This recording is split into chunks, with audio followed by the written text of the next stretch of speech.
కూడి వచ్చిన సంఘమంతటికి ప్రభుపేట శుభములు తెలియజేసుకుంటున్నాను. ఇంతవరకు కొన్ని విలువైన మాటలు మనం ఆలోచించాం. ఒక అద్భుతమైన పాఠాన్ని, ఒక అంశాన్ని గత వారాలుగా మనం ఆలోచిస్తున్నాం. ఇక ఈ వారము చివరి ఎపిసోడుగా చివరి యొక్క ఇజ్రాయెల్ గురించి ప్రస్తావన, పూర్తి వివరణ ఎన్నో వారాలుగా నేర్చుకున్నాం.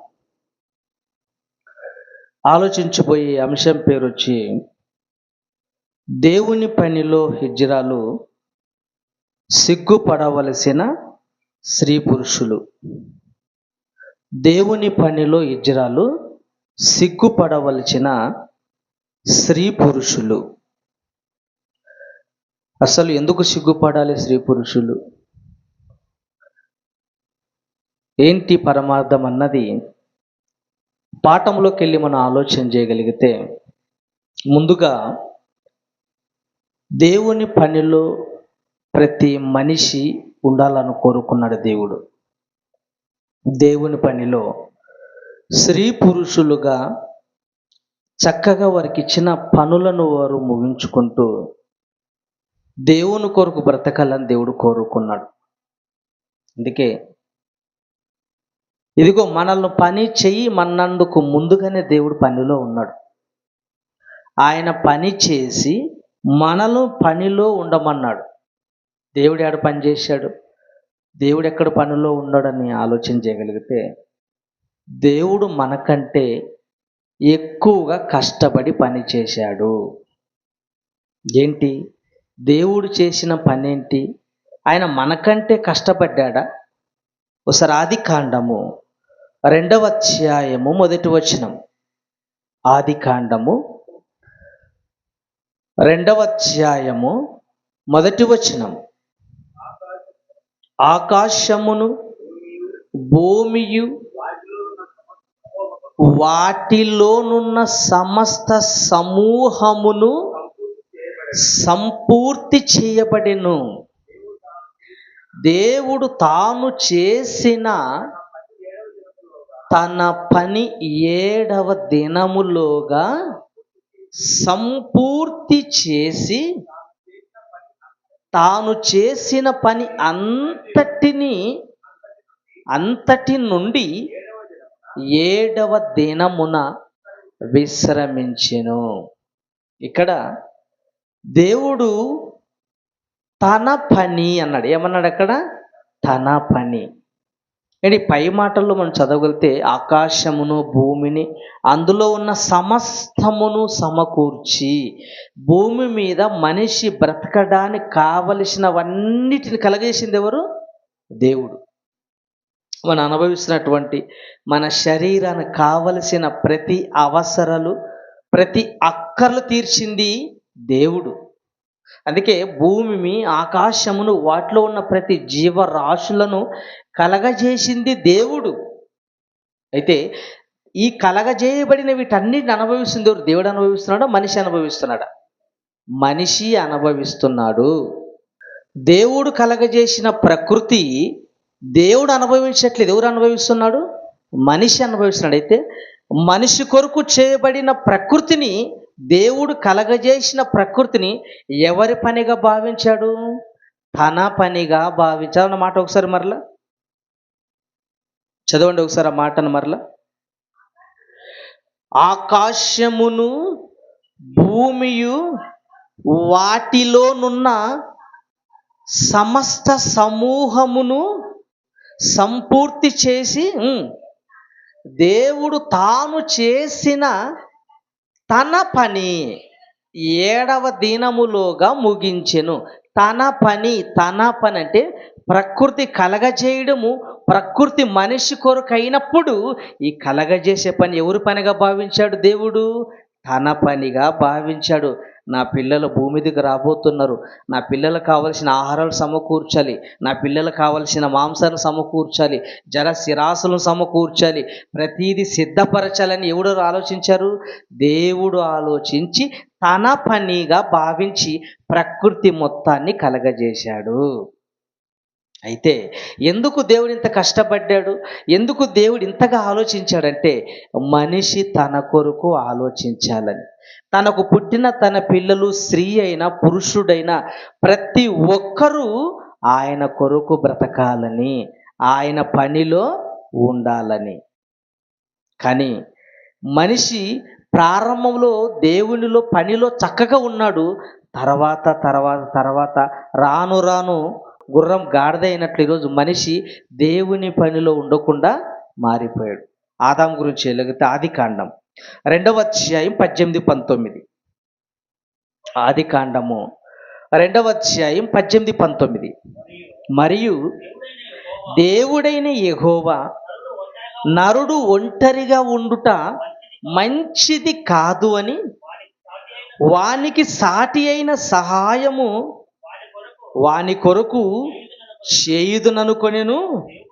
ఉమ్, దేవుడే ఉమ్, ఉమ్,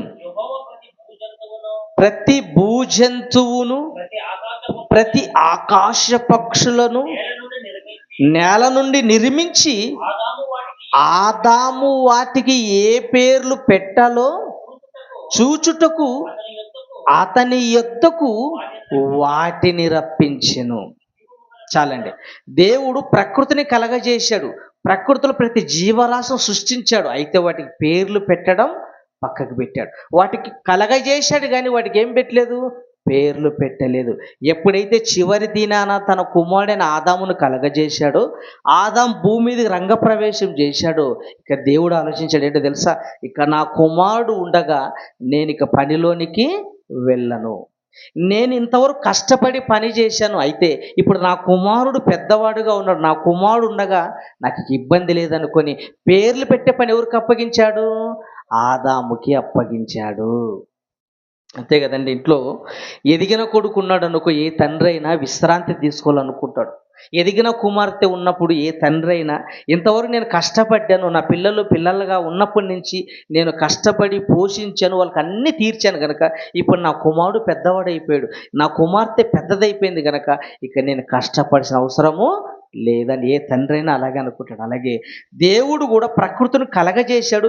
చివరి దినాన ఆదాము వచ్చిన తర్వాత దేవుడు ఏం ఆలోచించాడంటే ఇక నేను పనిలో ఉండను. ఎవరుండాలా, ఆదాము పనిలో పెట్టాలనుకున్నాడు. ఆదామును పనిలో పెట్టాడు. ఏ పనిలో, జంతువులకు పేర్లు పెట్టే పని. పేర్లు పెట్టే పని అనుకుంటే చిన్నది అనుకుంటే పొరపాటు. జీవరాశులన్నిటికీ పేరు పెట్టాలి. ఎన్ని జీవరాశులు, 84 లక్షల జీవల జాతులు ఉన్నాయి. ఇన్ని జాతులకు పేర్లు పెట్టాలంటే పని అవుతుందా, అవదండి. అదొక పని, దేవుని పని. అంటే ఈ పనిలో ఆదాము ఉన్నాడు. ఆదామైన చివరి వరకు నమ్మకంగా ఉన్నాడంటే నమ్మకంగా లేడు. పండు తినడం వల్ల, దేవునికి అయిష్టమైన కార్యక్రమాన్ని చేయడం వల్ల దేవునికి దూరం అయిపోయారు. అంటే అక్కడ నుంచి ఇప్పటి వరకు దేవుని పనిలో ఉండకుండా ప్రపంచమంతా సొంత పనిలోనే ఉండిపోయింది. అందుకే దేవుడు మనం కూడా దేవుని పని చేయాలని ఎంత ముందుగా నిర్ణయించాడు చూడండి. ఎఫెసీ పత్రిక 2వ అధ్యాయము 10వ వచనం. ఎఫెసీ పత్రిక 2వ అధ్యాయము 10వ వచనం. ప్రపంచ మానవుల కొరకు స్త్రీ అయినా పురుషుడైనా వాళ్ళ యొక్క సంకల్పాన్ని దేవుడు ఎంత చక్కగా రాయించాడు ఒకసారి చదవండి. మరియు వాటి యందు మనము నడుచుకొనవలెనని దేవుడు ముందుగా సిద్ధపరచిన సత్క్రియలు చేయుటకై మనం క్రీస్తు యేసు నందు సృష్టింపబడిన వారై ముందుగా సిద్ధపరిచిన సత్క్రియలు చేయుటకై, ముందుగా సిద్ధపరిచిన సత్క్రియలు చేయుటకై. సత్క్రియలు చేయడం అంటే దేవుని పనులు చేయడము, దేవుని కార్యక్రమాలు చేయడము, సత్య సంబంధమైన వాక్య సంబంధమైన ఏంటి ఈ పనులు ఏవైతే ఉన్నాయో ఆ పనులు చేయడానికే నువ్వు స్త్రీ అయినా పురుషుడైన దేవుడు నిన్ను పుట్టించాడు. అంటే మనకంటూ పని ఉందా, పని ఉంది. ఆ పని చేయడానికి మనల్ని దేవుడు ముందుగా నిర్ణయించుకున్నాడు. ఎంత ముందుగా అంటే సృష్టి కలగక మునిపే నా పిల్లలు రావాలి, వాళ్ళు నా కొరకు కష్టపడి పని చేయాలి. అంటే దేవుని ఆలోచనలో మన పట్ల ఏం ఆలోచిస్తున్నాడు దేవుడు? నా పిల్లలు నా కొరకు బ్రతకాలి. ప్రతి మనిషిని, ప్రతి వ్యక్తిని నా కొరకు వారి దేవునిలో నడిపించాలి. పేతురు రాసిన మొదటి పత్రిక 2వ అధ్యాయం 9వ వచనం. పేతురు రాసిన మొదటి పత్రిక 2వ అధ్యాయం 9వ వచనం. అయితే మీరు చీకటిలో నుండి ఆశ్చర్యకరమైన తన వెలుగులోనికి మిమ్మును పిలిచిన వాని గుణాతిశయములను ప్రచురము చేయి నిమిత్తము ఏర్పరచబడిన వంశమును, రాజులైన యాజక సమూహము. చాలండి. ఇక్కడ ఏం రాయించాడు? అయితే మీరు చీకట్ల నుండి ఆశ్చర్యకరమైన తన వెలుగులోని మిమ్మును పిలిచిన వాని గుణాతిశయములను ప్రచురము చేయు నిమిత్తము. ఏం చేయాలంట? ఆయన గుణాతిశయములను ఏవైతే ఉన్నాయో, దేవుని యొక్క పరిశుద్ధతను, దేవుని యొక్క లక్షణాలను, దేవుని యొక్క ప్రేమను, ఆయన పగను, ప్రతీది మనం ఏం చేయాలంట? ప్రచురణ చేయి నిమిత్తము. ముందు ప్రకటించాలి, తర్వాత నీ జీవితము ద్వారా, నీ భక్తి ద్వారా, నీ క్రియల ద్వారా ప్రపంచానికి దేవుని నీవు చూపించాలి.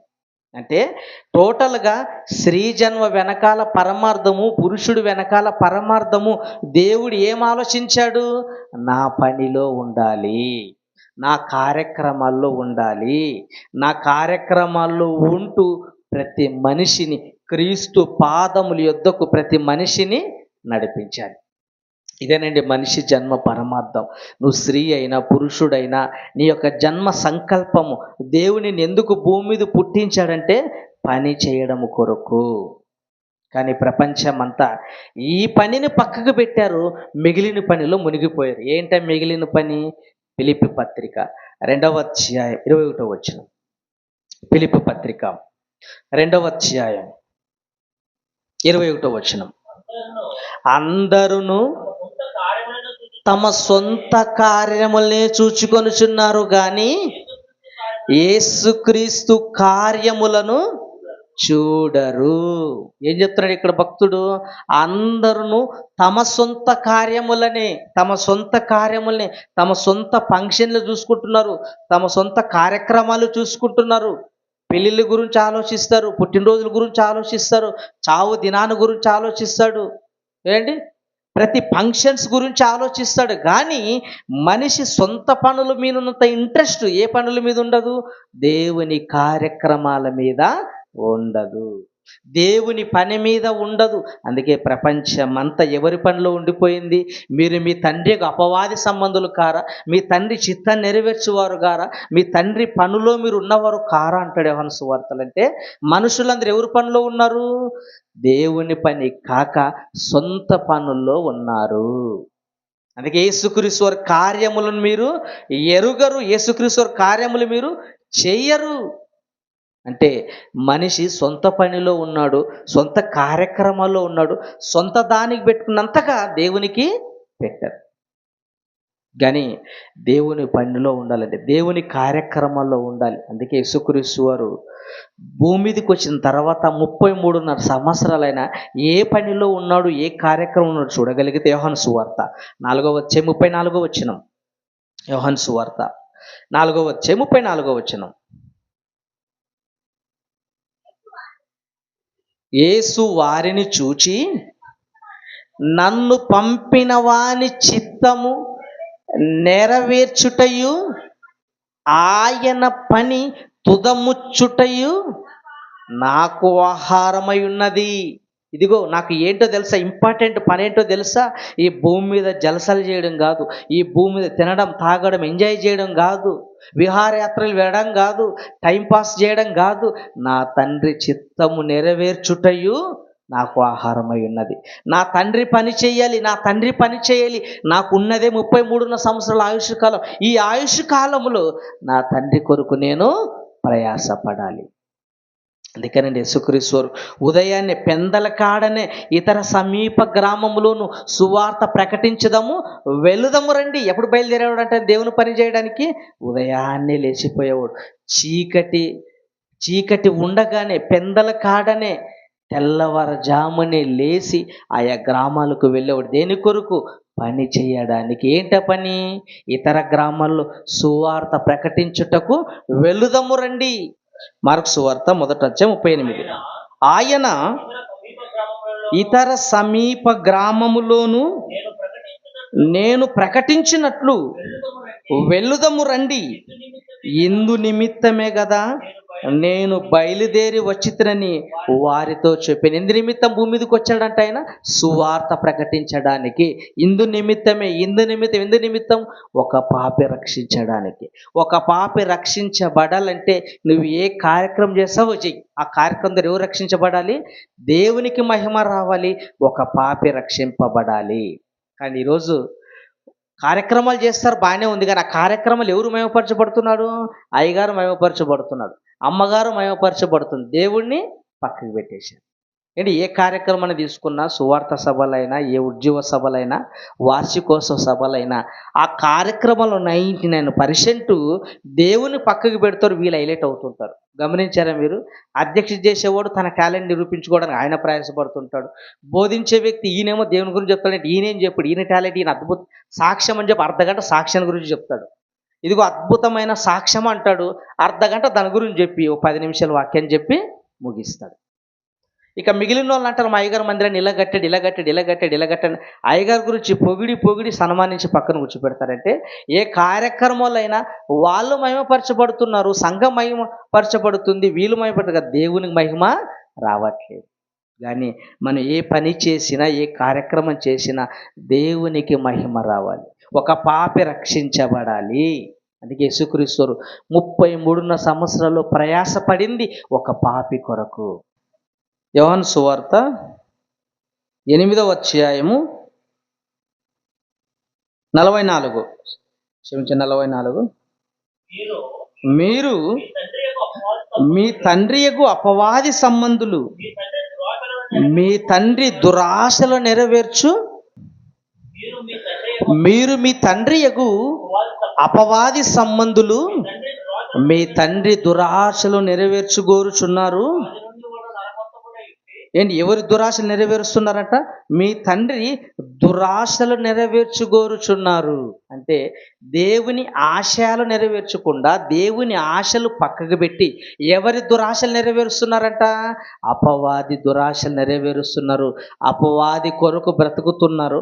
అపవాది ఇష్టానుసారంగా, అపవాది అనుకున్నట్లుగా మీరు బ్రతుకుతున్నారు, కానీ దేవుడు అనుకున్నట్లుగా మనుషులు బ్రతకడం లేదు, బ్రతకట్లేదండి. ఈరోజు స్త్రీలైనా పురుషులైనా దేవుని పనిలో వీళ్ళు ఉన్నారంటే వీళ్ళు కూడా లేరు.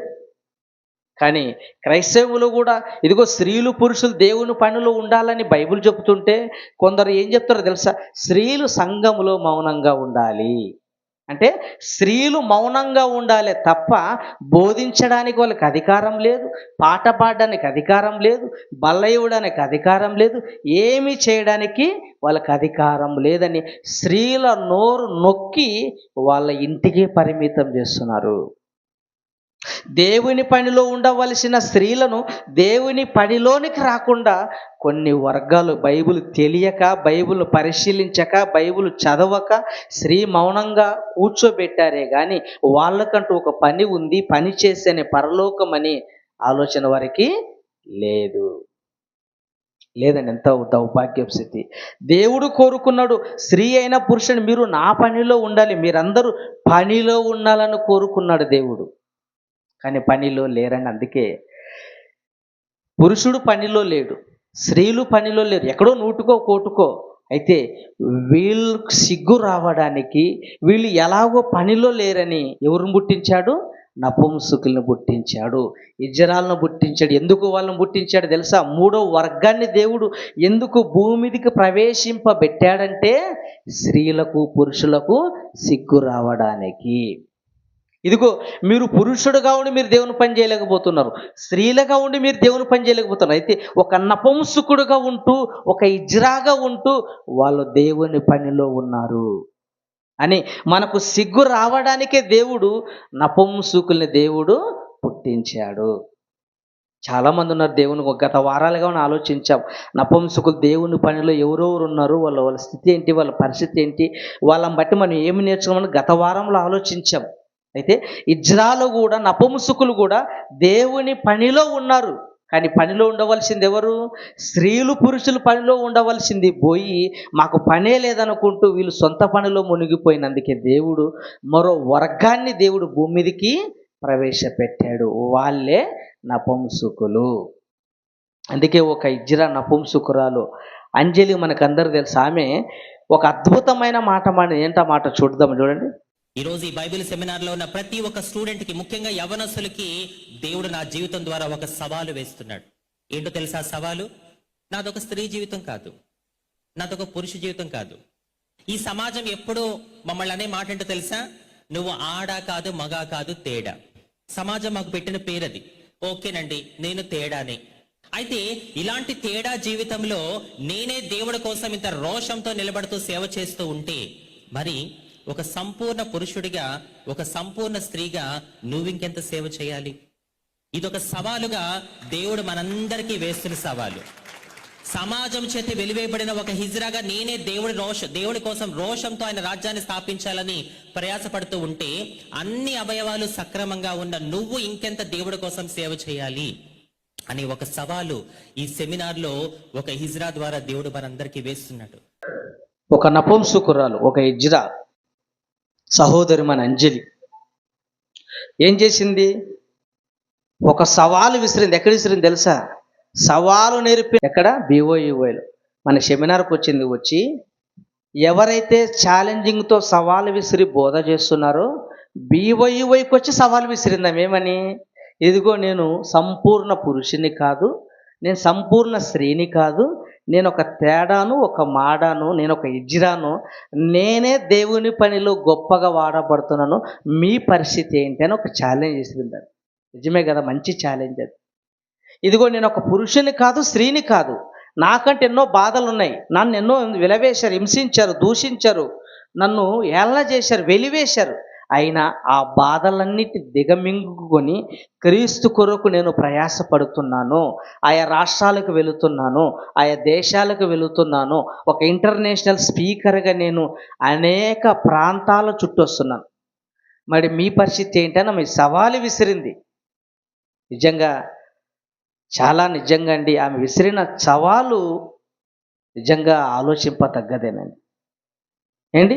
ఎవరైతే స్త్రీ పురుషులు దేవుని పనిలో లేరో, ఒక పనిలో ఉండి ఒక నపుంసకురాలు వేసిన సవాల్ అది. నేను దేవుని పనిలో ఉన్నాను, మీ పని ఏంటి చెప్పండి అనింది. నిజమే కదండి, సిగ్గు రావాలి కదా మనకి. స్త్రీలుగా మనం దేవుని పనిలో 30 ఏళ్ళైనా అదే కుర్చీలో కూర్చుంటాం. ఎన్నేళ్ళు? 30 ఏళ్ళైనా అదే ఫ్యాన్ కింద అదే కుర్చీలో కూర్చుంటారు. సంఘాల్లో మీరు పోయి చూడండి, ఎన్నేళ్ళు సంఘానికి వస్తామంటే 50 ఏళ్ళు అంటాడు. ఎన్నేళ్ళు? 50 ఏళ్ళ. 50 ఏళ్ళు మందిరంగా పోతూ ఒకే ఫ్యాన్, ఒకే కుర్చీ. పాట పాడనిచ్చామనుకో, మైకు పాడతాడా? నాకు రాదంటాడు, సిగ్గు అంటాడు, స్టేజ్ ఫియర్ అంటాడు. 50 ఏళ్ళు వచ్చిన పాట పాడడం రాదంటే ఏం నేర్చుకున్నావు మందిరానికి వెళ్ళి నువ్వు? ఇన్ని సంవత్సరాలు నువ్వు మందిరానికి వెళ్ళి ఏమి నేర్చుకున్నట్టు చెప్పు? అంటే నామకార్థంగా వెళ్ళి వస్తున్నావు. నిజంగా సిగ్గు కదండి. దేవుని పనిలో ఉండవలసిన మనము పనిని పక్కగా పెట్టి ఆచారంగా ఒక పద్ధతిగా వెళ్ళి వస్తున్నామండి. పాఠశాలకి 30 ఏళ్ళు వచ్చిన బడికి పోతావు ఏమంటారు? నేను 30 ఏళ్ళు గాడిదైనవరో నువ్వు బడికి పోతావు అంటారా? అంటారండి. నీకు 15 ఏళ్ళు వచ్చిన 30 ఏళ్ళు వచ్చినా ఇంకా బడికి పలక బలపం పట్టుకొని పోయినా అనుకో, సంచి తగిలించుకొని యూనిఫామ్ వేసుకొని ఏమంటారు? రోడ్డు అంటే పోయే వాళ్ళంతా ఉమ్ముస్తారు. కానీ ఈరోజు మందిరానికి 30-40 సంవత్సరాలు వస్తున్నా నువ్వు అక్కడే కూర్చున్నావంటే దేవుడు ఉమ్ముస్తాడు, ఉమ్ముస్తాడు. దేవుని పని అంటే ప్రపంచానికి అర్థం కావట్లేదు, దేవుని పని అంటే సంఘాలకు అర్థం కావట్లేదు. కానీ దేవుని పనిలో ఉండవలసిన స్త్రీ పురుషులు పనిలో ఉండకుండా ఉన్నారు. కానీ నపుంసకులు దేవుని పనిలో వాళ్ళు ఉన్నారండి, దేవుని పనిలో. అందుకే ఒక అంజలి సవాలు విసిరింది. నేను సంపూర్ణ పురుషుని కాదు, సంపూర్ణ స్త్రీ కాదు, నేను మాడ అంటారు, తేడా అంటారు, అయినా నేను దేవుని కొరకు క్రీస్తును ప్రకటిస్తున్నాను, క్రీస్తు కొరకు నేను జీవిస్తున్నాను, మీరు ఎందుకు దేవుని పనిలో ఉండకుండా ఉన్నారు అన్నది. అందుకేనండి దేవుని పనిలో ఇజ్రాలు సిగ్గుపడవలసిన స్త్రీ పురుషులు. సిగ్గుపడవలసిన విషయం. దేవుని పనిలో ఉండని ప్రతి వారు, నువ్వు స్త్రీ అయినా పురుషుడైనా సిగ్గుపడవలసిన విషయం ఇది. సిగ్గుపడవలసిన విషయం. ఒక అద్భుతమైన పాఠం చూసుకొని మనము భూగోళంలోకి వెళ్ళిపోదాం. పక్షపాతము చూపని యేసే నామంలో మీ అందరికీ నా హృదయపూర్వక వందనములు తెలియచేస్తూ ఉన్నాను. తెలుగు క్రైస్తవ చరిత్రలో మొట్టమొదటిసారిగా హిజ్రాల జీవన పోరాటం గురించి ఒక అద్భుతమైన పాటని దేవుడు మన మధ్యలోనికి తీసుకుని వచ్చారు. ఈ పాట ద్వారా హిజ్రాలు కుటుంబం చేత, బంధువుల చేత, స్నేహితుల చేత, ఆఖరికి సమాజం చేత కూడా వెలివేయబడి వివక్షతకు గురై ఎన్ని కష్టాలు పడుతూ వారి జీవితాలను ముందుకు కొనసాగిస్తున్నారో దేవుడి కృపతో తెలుసుకుందాం.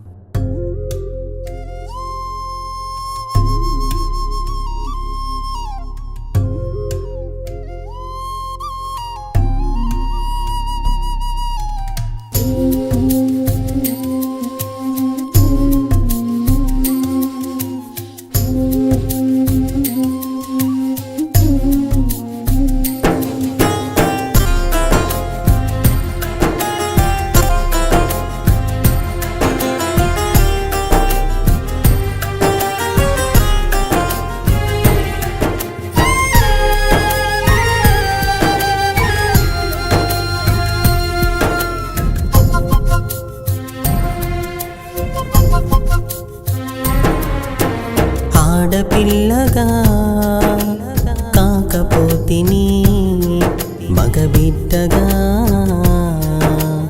మారకపోతిని. ఆడపిల్లగా కాకపోతిని మగబిడ్డగా మారకపోతిని. యేసయ్యా నా యేసయ్యా నీ పాత్రగా నీ మార్చబడితినయ్యా.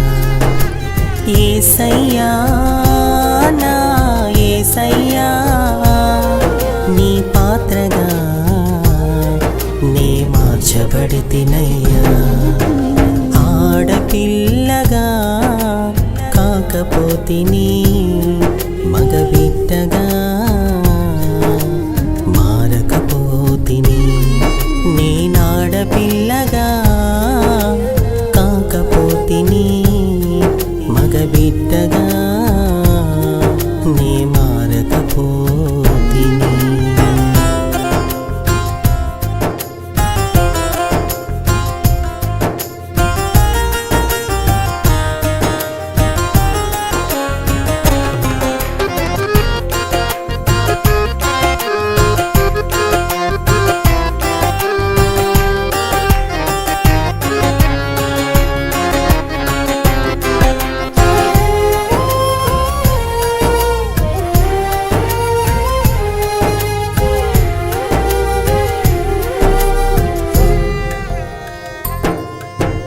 తల్లి గర్భాన నే సంతోషముతో కడుపున పుట్టాను, భూమిపై అడుగును పెట్టాను. తండ్రి పక్షాన బహు ఆనందముతో గంతులు వేశాను, తన భుజమున తిరిగాను.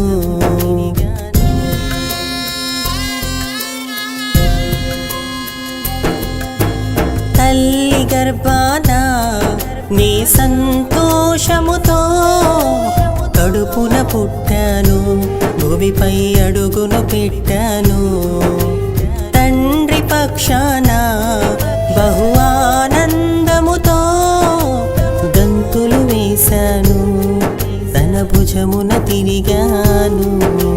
పరువు ప్రతిష్టకు బలిగా వెలివేయబడినాను, కన్నవారితో కఠినంగా అసహించుకోబడ్డాను. పరువు ప్రతిష్టకు బలిగా వెలివేయబడినాను, కన్నవారితో కఠినంగా అసహించుకోబడ్డాను. యేసయ్యా నన్ను ఆదుకుంటివి, హక్కున చేర్చుకుంటివి, నీ సేవలో వాడుకుంటివి.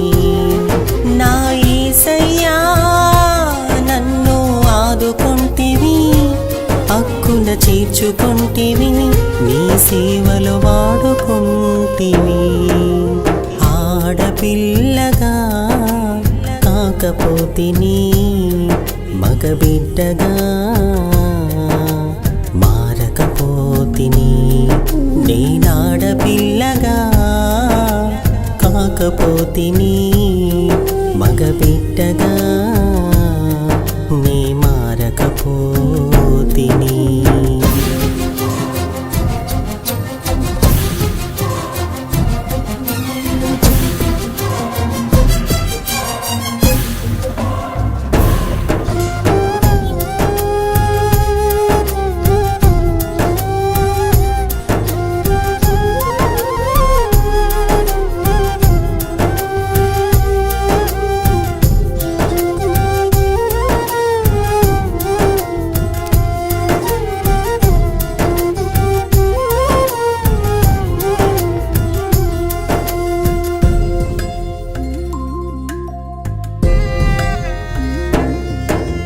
బంధువులే నా బంధులై నా హృదయమునెంతో గాయపరిచారు, నన్ను అవమానించారు.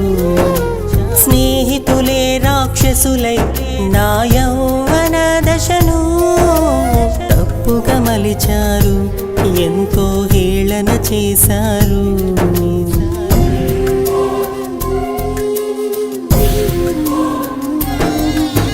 బంధువులే నా బంధులై నా హృదయమునెంతో గాయపరిచారు, నన్ను అవమానించారు. స్నేహితులే రాక్షసులై నా యౌవన దశను తప్పుగా మలిచారు, ఎంతో హేళన చేశారు. చివరికి అనాథగా ఒంటరినై లోకంలో తిరిగాను, కడుపు కూటికై రోడ్డున పడి చప్పట్లను కొట్టాను. చివరికి అనాథగా ఒంటరినై లోకంలో తిరిగాను, కడుపు కూటికై రోడ్డున పడి చప్పట్లను కొట్టాను. యేసయ్యా నీవే నా స్థితి మార్చితివి, కొడుకులు కూతుళ్ళ కంటే శ్రేష్టమైన పేరు పెడితివి. నా యేసయ్యా నీవే నా స్థితి మార్చితివి, కొడుకులు కూతుళ్ళ కంటే శ్రేష్టమైన పేరు పెడితివి.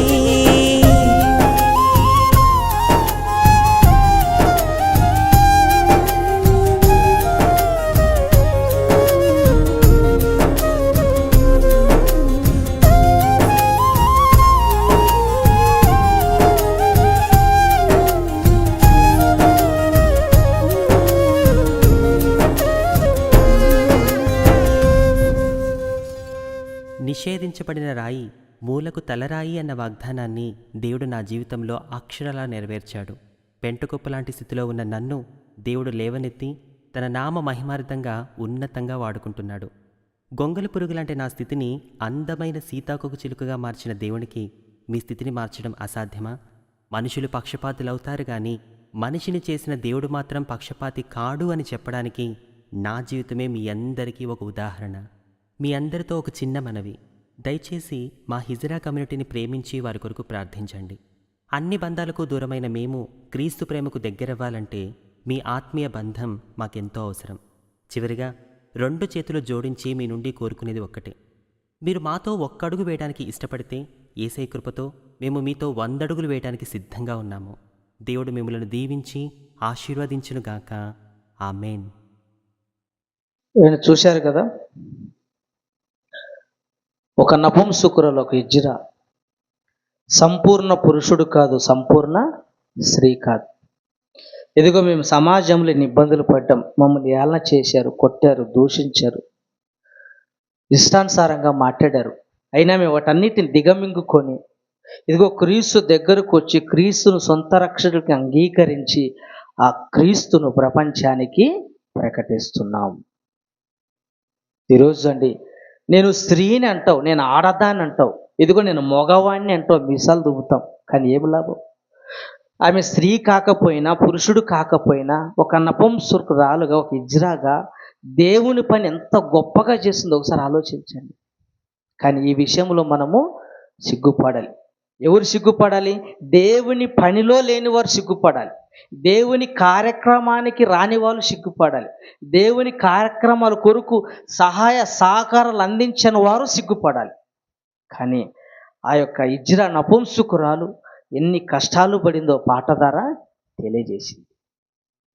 కనుక ఇదిగో మనం పురుషులం అంటామే, మనం స్త్రీలను అంటామే. అయితే నువ్వు స్త్రీవు అయినా పురుషుడు అయినా నీకు ఏ సమస్య ఉండదు. మంచి కుటుంబంలో జన్మిస్తావు. మంచిగా ఉన్న కుటుంబంలో జన్మించిన నీవు దేవుని కొరకు బ్రతుకుతున్నామా? వాళ్ళకి సమాజం అంగీకరించట్లేదు, ప్రభుత్వాలు అంగీకరించట్లేదు, ఎవరిని దగ్గర చేర్చుకోవట్లేదు. అయినా వాళ్ళు దేవుని కొరకు బ్రతుకుతున్నారు. మన వాళ్ళు అడిగామనుకో స్త్రీలను, ఏమమ్మా దేవుని పని చేస్తావా, మందిరం రావట్లేదు అంటే ఏమంటారు తెలుసా? అయ్యా ఇంట్లో అవసరాలు ఉన్నాయి, ఫ్రిడ్జ్ లేదయ్యా, బీరువా లేదయ్యా, వంట సామాన్ లేవయ్యా, పుప్పరం గిత్తి లేదయ్యా, ఆ గెట్టి లేదు, ఈ గెట్టి లేదని చెప్తారు. ప్రార్థనలు అవే లిస్టు. వీడు ఏం రా నువ్వు మందిరానికి రావట్లేదంటే ఏం చెప్తారు? దేవుని పనికి నాకు బైక్ లేదన్నా, నాకు అది లేదన్నా, నాకు ఇది లేదని కహానీలు చెప్తారు. కానీ వాళ్ళకు ఏవి లేకపోయినా దేవుని పనిలో వాళ్ళు ఉన్నారు. దేవుని పనిలో ఉన్నారండి. అందుకే యేసుక్రీస్తు వారు ఒక చక్కటి మాట మాడుతూ లూకా సువార్త 14:18 ఒక మంచి ఆయన మాట్లాడుతూ విందు చేయించాడంట. ఆ విందు చేసినప్పుడు అందరిని పిలిచి ఏం కారణాలు చెప్పాడు చూడండి ఒకసారి. లూకా సువార్త 14:18 నుంచి. అయితే వారందరూ ఏక మనస్సుతో నెపములు చెప్పసాగిరి. ఎవరంట? ప్రజలంట. ఇదిగో నేను విందు చేశాను, విందుకు రమ్మని ఆహ్వానం పంపిస్తే అప్పుడు ప్రజలందరూ ఈ స్త్రీ పురుషులందరూ ఏం కారణాలు చెప్తున్నాడు? ఎలాంటి కారణాలు చెప్తున్నారంటే, మొదటివాడు నేనొక పొలము కొని ఉన్నాను, అవశ్యముగా వెళ్ళి దాన్ని చూడవలెను.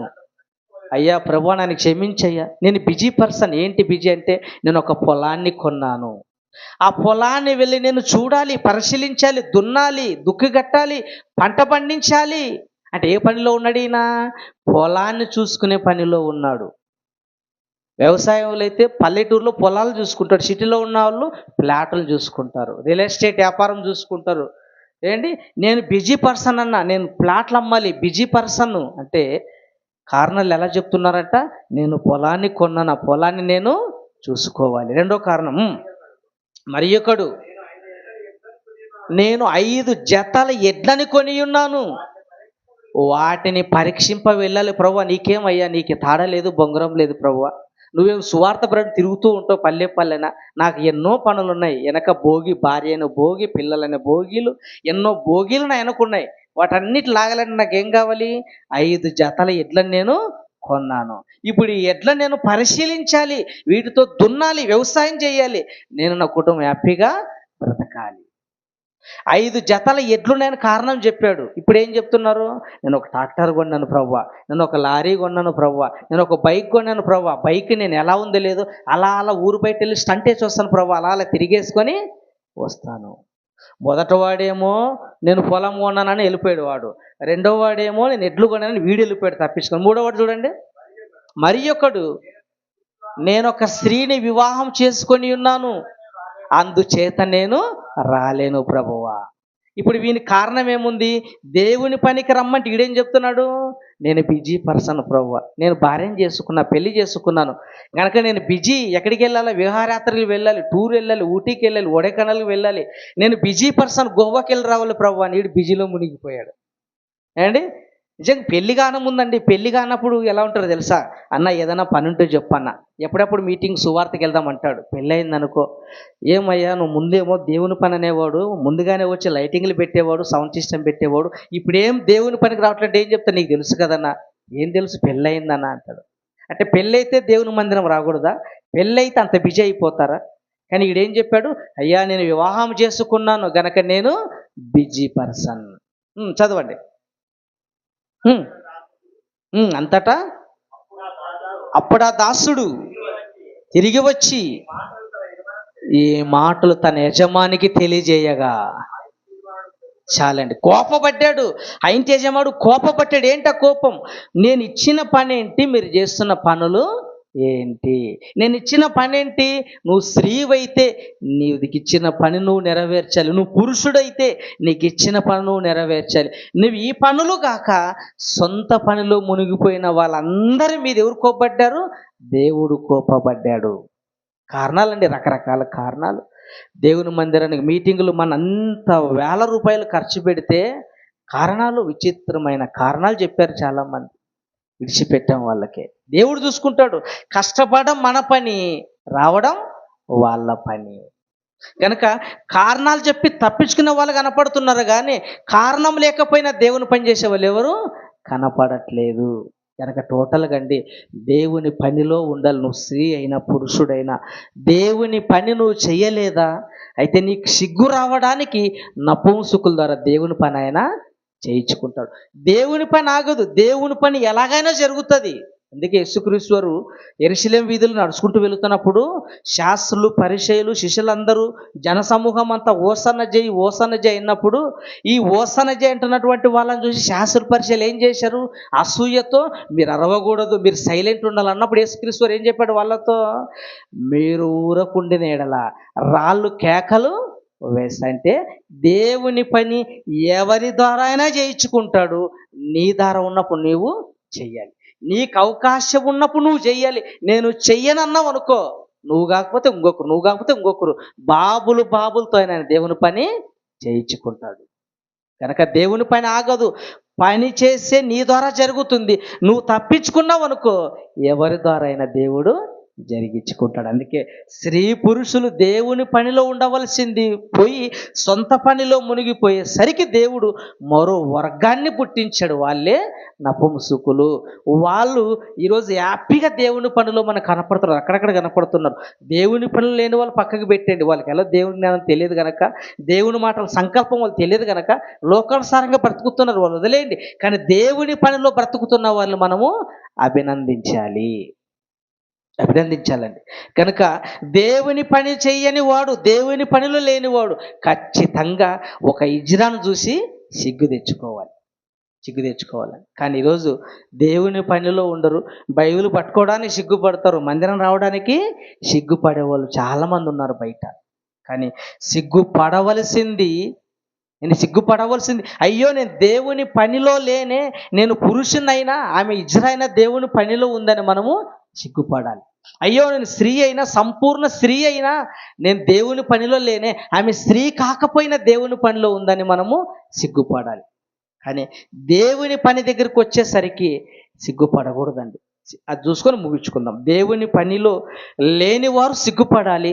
దేవుని పనిలో ఉన్నవాడు దేనికి కూడా తల వంచకూడదు. కీర్తన గ్రంథం 127:5. కీర్తన గ్రంథం 127:5.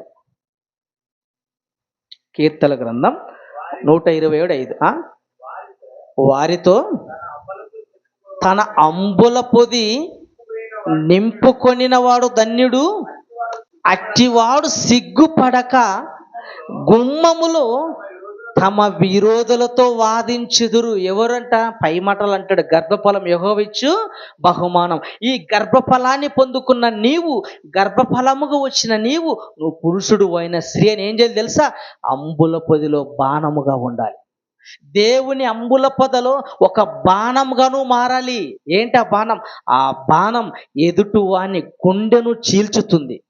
అంటే ఎదుటివాడు క్రీస్తు విరోధులు ఎవరైతే ఉన్నారో, బైబిల్ కాదన్నవాడు ఎవడైతే ఉన్నాడో, బైబిల్ తప్పుడు గ్రంథం అనేవాడు ఎవరైతే ఉన్నాడో, క్రీస్తు వివాహతులు అనేవాడు ఎవరైతే ఉన్నాడో, క్రీస్తు మధ్యలేని మరియ వ్యభిచారికి పుట్టిందని ఎవరైతే మాట్లాడో, వాళ్ళందరి వెన్నులో బాణంగా నీవు మారాలి. ఈ విషయంలో సిగ్గుపడకూడదు. దేవుని పనిలో మనము సిగ్గుపడని వారుగా ఉండాలి. ఈ క్రీస్తు విరోధులు గుండెల్లో అంబుల పొది నింపుకున్న బాణముగా మనం ఉండాలి. ఉన్నామండి? అలా ఉన్నామా? దేవుని పనిలో మనం బాణంగా ఉన్నామా? విరోధుల్ని గుండె చీల్చడానికి మనం సిద్ధంగా ఉన్నామా? సిద్ధంగా ఉండాలంటే బైబిల్ నేర్చుకోవడానికి రారు చాలామంది. ఏంటి? నువ్వు సిద్ధంగా ఉండాలంటే బైబిల్ నేర్చుకున్నవాడే సిద్ధంగా ఉంటాడు. అంటే దేవుని పనిలో మనము సిగ్గుపడకూడదు. ఇంకో మాట చూడండి, తిమోతికి రాసిన 2వ పత్రిక మొదటి అధ్యాయం 8వ వచనం. ముగించుకుందాం, ముగింపులోనికి వచ్చేసాం. తిమోతికి రాసిన 2వ పత్రిక మొదటి అధ్యాయం 8వ వచనం. కాబట్టి నీవు మన ప్రభు విషయమైతే సాక్ష్యమును గూర్చైనను ఆయన ఖైదీనైనా నన్ను గూర్చైనను సిగ్గుపడక. నాయన తిమోతి, నేను దేవుని పనిలో సిగ్గుపడట్లేదు, నేను ఖైదీగా ఉన్నా, నువ్వు సిగ్గుపడద్దు. నీ ఆత్మీయ తండ్రిగా నేను తప్పు చేసిన వాడను కాను. నేను దేవుని కొరకు ఖైదీని అయ్యాను, దేవుని కొరకు శ్రమను అనుభవించాను. కానీ ఈ దేవుని పనిలో ఉన్న మనము సిగ్గుపడకూడదు. చదవమ్మా. సిగ్గుపడక దేవుని శక్తిని బట్టి సువార్త నిమిత్తమైన శ్రమ అనుభవములలో పాలివాడవయుండు. నాయన తిమోతి, సిగ్గుపడద్దు నాయన, దేవుని పని అంటే నువ్వు సిగ్గుపడద్దు. నీ తండ్రిగా పౌలుగా నేను ఎలా ఉన్నాను తెలుసా? దేనిలో సిగ్గుపడని వాడిగా ఉన్నాను. దేవుని పని అనగానే నేను శ్రమలైనా అనుభవిస్తాను, బాధలైనా అనుభవిస్తాను, అవసరమైతే చెరలోనికైనా నేను వెళ్ళిపోతాను. నువ్వు నా కుమారుడుగా ఉన్నావే, నువ్వు సిగ్గుపడవద్దు తిమోతి, నువ్వు సిగ్గుపడవద్దు. అనుభవించు, శ్రమ అనుభవించు, సంతోషించు. దేవుని పనిలో నువ్వు గొప్పగా ముందుకెళ్ళు. ఇంకో మాట చూడండి, ఇంకొక మాట. ఫిలిప్పీ పత్రిక మొదటి అధ్యాయం 19వ వచనం. ఫిలిప్పీ పత్రిక మొదటి అధ్యాయం 19వ వచనం. మరియు నేను ఏ విషయములోనూ సిగ్గుపడక ఎప్పటి వలనే ఇప్పుడును పూర్ణ ధైర్యముతో బోధించుట వలన నా బ్రతుకు మూలముగానైనను సరే, చావు మూలముగానైనను సరే, క్రీస్తు నా శరీరమందు కనపరచుబడునని నేను మిగులు అపేక్షించుచున్నాను, నిరీక్షించున్నాను. ఏంటో తెలుసా? నేను సిగ్గుపడను. నన్ను వాళ్ళు కొట్టారు కదా, కొల్ల దెబ్బలు కొట్టారు కదా, అయినా నాకు సిగ్గు లేదు. నేను ఆ దెబ్బలు ఎవరి కోసం తిన్నాను? నేను క్రీస్తు కొరకు తిన్నాను కనుక నాకు సిగ్గు లేదు. నేను క్రీస్తు కొరకు దిగంబరినిగా ఉన్నాను కనుక నాకు సిగ్గు లేదు. నేను సిగ్గుపడక నా యందు క్రీస్తు కనపడాలి, ఏ విధము చేతనైనను సరే. గనక దేవుని పనిలో ఉన్నవాడు సిగ్గుపడండి. నా కొరకు నేను దేవుని కొరకు బ్రతకాలి, చావైనా ఓకే, లాభం ఏదైనా పరిస్థితుల్లో సహకరించిపోయినా పర్వాలేదు, నేను దేవుని పని చేయాలి. దేవుని పనిలో ఉన్నవాడు సిగ్గుపడడు, దేవుని పనిలో లేనివాడే సిగ్గుపడతాడు. కనుక దేవుని పనిలో నపుంసకులు సిగ్గుపడవలసిన స్త్రీ పురుషులు ఎప్పుడు సిగ్గుపడతారు? దేవుని పనిలో లేని వారు, నువ్వు స్త్రీ అయినా పురుషుడైనా దేవుని పనిలో ఉన్నవారిని చూసి నువ్వు సిగ్గుపడాలి. అలా ఒక హిజ్రాను చూసుకుని మనము సిగ్గుపడాలి. నువ్వు దేవుని పనిలో ఉండవు అనుకో, దేని విషయంలో నువ్వు సిగ్గుపడవలసిన అవసరము లేదు. చివరి మాట చూసుకుందాం. చివరిగా తిమోతికి రాసిన మొదటి పేతురు 4:16. మొదటి పేతురు 4వ అధ్యాయం 16వ వచనం. ఎవడైనను క్రైస్తవుడైనందుకు బాధ అనుభవించిన ఎడల అతడు సిగ్గుపడక ఆ పేరును బట్టియే దేవుని మహిమపరచబడవలెను.